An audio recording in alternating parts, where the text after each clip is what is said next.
Hey guys, today in this video I'm going to be talking all about Decoden piping techniques and the different techniques you can use on things like these Decoden cases. I suppose you could also use these techniques with real cake making, but I'm not a baker in any way, so I can't give any tips on how to make cream and stuff, so I suggest you go to Google for that. But I do make these Decoden cases. You can see this is a DS case, this is a phone case. And I thought I would make this video because I have seen lots of different piping techniques that people have used on their cases. As you can see, I mostly use the same kind of piping technique, and that's because I like it for various reasons. But I'm going to go through 5 different techniques that you can use on cases or Decoden projects, and it's up to you just to decide what you like the best. So firstly, I'm going to mention the piping tip I use. I use this star tip, and I don't know how big it is, maybe about 5mm long.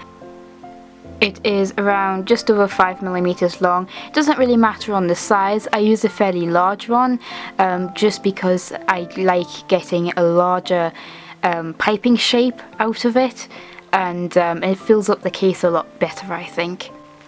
I am always asked about what cream I use, and I use this Raccoon Honey Cream Clay. I buy this from Etsy. You can also buy it from eBay, I think, but I think you can get it easier on Etsy. Many Decoden shops will sell things like this. You can use silicone as well. I personally don't really like using it because it dries up quickly in the tube it comes in. So using this, it doesn't dry up in the bag because I keep it in an airtight container and things like that. But I just found silicone dried up so much quicker. But anyway, this is what I use. I do have a full Decoden FAQ answering lots of questions about Decoden, so I will leave that in the description. So if you have a question, it will probably be answered in that video, so make sure you go watch. But this is the stuff I use. It's usually white. You can get all sorts of colours. I usually use white, pink or chocolate, but white is the most used, which is why I have this massive bag of it. It's quite expensive, but it's worth it if you're going to be making lots of things and selling them as well, which is what I do. A bag like this could probably make around 4, maybe 5 phone cases, so it's pretty good value. And the smaller bags, I think they're around 300 grams, can make about 3 cases. So it's pretty good stuff, and it's very strong and durable. I've had a case for about 3 years, and nothing's come off it, and it's also hasn't gone weird over time or anything like that. It goes a bit dusty, which you can easily clean up, and that's about it really. So it's good stuff. I use it in piping bags, just the kind of ones that you can get for cake decorating. These are very easy to get hold of. Both the piping bags and the piping tips can be bought from online, or you can get them from the baking section in a craft shop, or from a kitchen supply shop, supermarket, anywhere that sells cake decorating supplies. I'm sure there's a shop like that in your town, or if not, you can buy it online. By the way, when I open up the cream, I just snip the bottom, and then when I'm done, I use one of these clips to clip the end to stop it all coming out. Then I keep the whole bag in a Ziploc bag like this, and it generally keeps well for a very long time.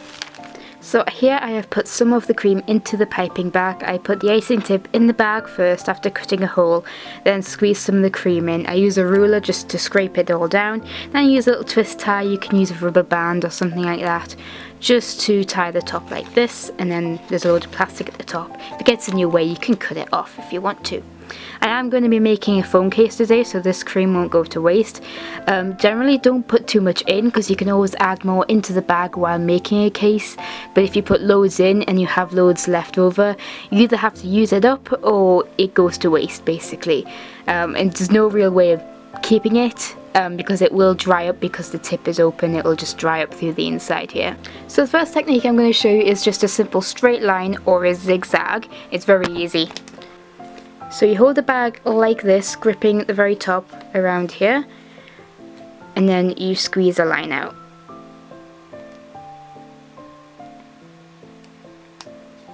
So you put it on the surface, squeeze, and then drag it along slowly. Try to keep it even, and then slowly stop squeezing, and it puts it into a point like this. This is a very simple technique. You can use it for borders if you want to. In my opinion, it's really plain, but you can use it for the background of your case, like the middle part of it. If you're going to be fully covering it up with cabochons and things and you won't actually see the cream underneath, this is a good way of filling up a big area. Some people also do it like this with the zigzag. So you squeeze, down, up, down, up, and stop. You could continue on. I don't want to use up a whole load of cream on a piece of paper, but you get the idea. It's not that interesting. Maybe the zigzag one is a bit more interesting, but it's good for covering a large area, and if you're not going to see it underneath all your cabochons, it won't matter anyway. Next is stars. These are probably one of the most used types of piping technique that people use. So again, grip your bag, hold it straight up, squeeze, and then let go. And as you let go, you lift it up so it makes a nice little point like this. So people often go like this, and I find the best way is just to hold it there, squeeze, don't move it, and then let go. It kind of moved the paper, so it's a bit wonky, but you get the idea. So I like this technique, but some people do leave a lot of gaps when using this technique. As you can see, it's best to place them really close together so it makes a nice pattern all over the case. It's a good way to fill up a big area of a case again, but you can also use it around the edge of your case and just for different parts of the case. The next technique is the swirl technique. So again, take your piping bag, hold it up like this, like you would for a star, and then swirl around. And then let go. So when you let go at the top, don't squeeze, just leave it and just don't squeeze at all. So you're squeezing, squeezing, squeezing, squeezing, and let go. Like that. This is good for filling up an inside of a case, a large area, because it makes large dollops. It can be quite bulky, as you can see. You can try and do smaller swirls with a smaller piping tip, but it can also look quite inconsistent, same as the stars really. Next is the shell technique, and this is a technique I use on all of my cases. I think it's the easiest and most consistent way to cover a case, and it also looks quite nice as well. So let's see. So this time you're holding your piping tip sort of at a 45-degree angle-ish along the side of your paper. You squeeze, then let go. Squeeze, then let go. So you're holding it in one place, don't move it, and then pull it away. Holding it, and then pull it away. It creates a nice pattern like this. It does create nice big shells depending on how much cream you pump out of it, and it's easy to cover a case with it.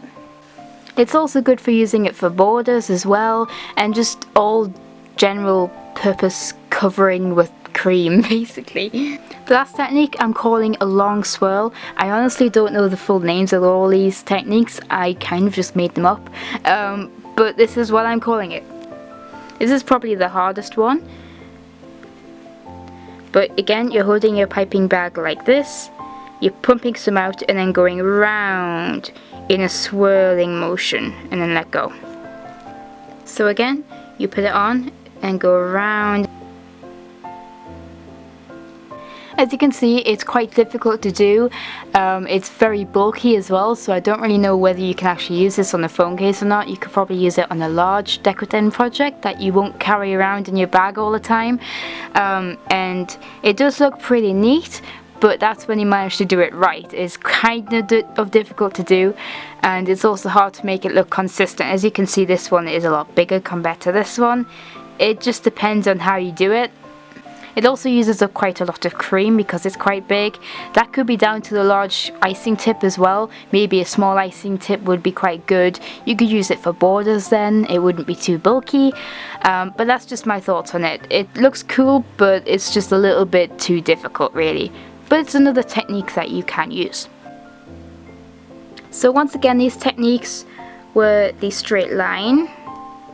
That was a little bit wonky. The zigzag, the stars,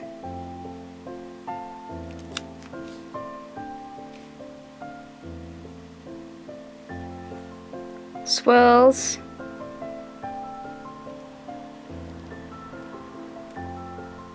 shells,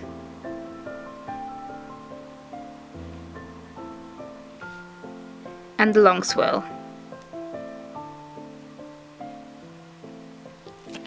So those are all these piping techniques that I know how to do. There obviously are a lot more out there, and certainly if you use a different type of piping tip you could do a whole lot more things.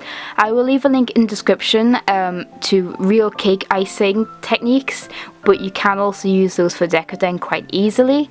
So maybe if you want to pick up a couple of different style piping tips, you could try and do some cake decorating style piping on a phone case or on a Decoden project like this. And again, if you're starting out, practice on paper like this. Obviously don't use pretty paper, I just did that for the video. Use some scrap paper, practice out your techniques, otherwise you could end up with a line like that. Basically, practice makes perfect. You may be looking at these and thinking, wow, she pipes so well, or you may be thinking, wow, she pipes terribly. I don't know. But anyway, again, just take your time and practice, because my first cases were not, did not have good piping at all. So just take your time, pipe slowly, you don't have to rush it. If you rush it, that's how you end up with a line like that, or wonky parts sticking out here and there.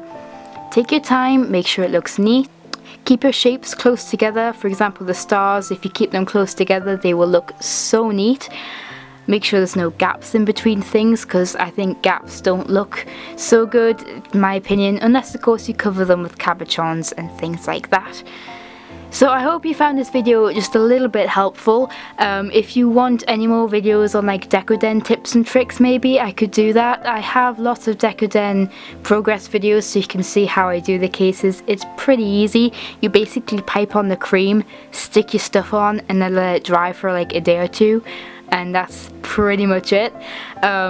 I do have, like I say, the Decoden FAQ, which answers a lot of questions about things I use and where I get them from, so make sure you go watch that if you have any questions.